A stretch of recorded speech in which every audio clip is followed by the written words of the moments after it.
Kejaksaan Agung resmi menetapkan Menkominfo Johnny G. Plate sebagai tersangka dalam kasus korupsi pembangunan menara BTS 4G. Sebelumnya, Badan Pengawas Keuangan dan Pembangunan menyebut nilai kerugian mencapai 8 triliun rupiah.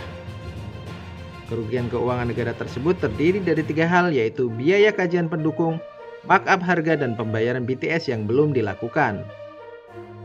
Proyek pembangunan menara BTS 4G ini dilakukan untuk memberikan pelayanan digital di daerah terdepan, terluar, dan tertinggal. Dalam perencanaannya, Kominfo merencanakan pembangunan 4.200 menara BTS di berbagai wilayah di Indonesia.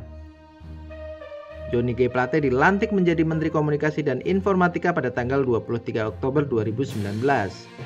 Pria kelahiran Flores 10 September 1956 ini dilantik langsung oleh Presiden Joko Widodo bersama jajaran menteri lainnya. Johnny G. Plate merupakan seorang sekjen Partai Nasdem besutan Surya Paloh.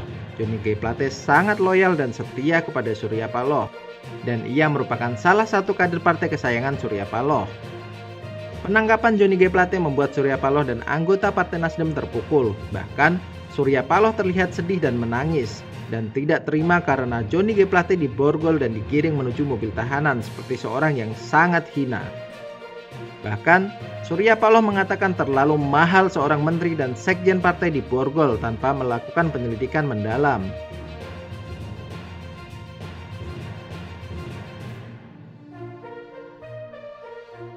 Penetapan tersangka Johnny G. Plate dilakukan pada saat hubungan Partai Nasdem dan koalisi Presiden Joko Widodo sedang merenggang. Tak ayal, hal ini membuat banyak kalangan berspekulasi dan mengaitkan dengan isu keretakan hubungan Partai Nasdem dan koalisi Presiden Jokowi. Banyak kalangan menilai bahwa Partai Nasdem sedang diincar dan hal ini merupakan upaya untuk membersihkan menteri dari Partai Nasdem dan membuat partai tidak nyaman di dalam koalisi. Sebelumnya, pada acara yang diadakan oleh Presiden Joko Widodo bersama Ketua Partai Koalisi, Surya Paloh tidak diundang. Dan pada saat ulang tahun Partai Nasdem, Presiden Jokowi pun tidak hadir, sehingga Surya Paloh menyatakan bahwa ia sudah tidak dianggap oleh Presiden Joko Widodo. Korupsi adalah masalah serius yang harus diberantas di Indonesia. Namun, memborgol seorang tersangka yang belum tentu bersalah dan memperlakukan dengan tidak manusiawi juga bukan perbuatan yang benar. Karena masih ada proses peradilan yang harus dijalani untuk menentukan apakah tersangka itu benar-benar bersalah atau tidak. Dan pada akhirnya kita harus menyadari bahwa politik memang kejam. Tidak ada kawan abadi, tidak ada lawan abadi. Hari ini kawan, besok bisa jadi lawan. Kita serahkan semua kepada pihak berwajib yang menangani kasus ini.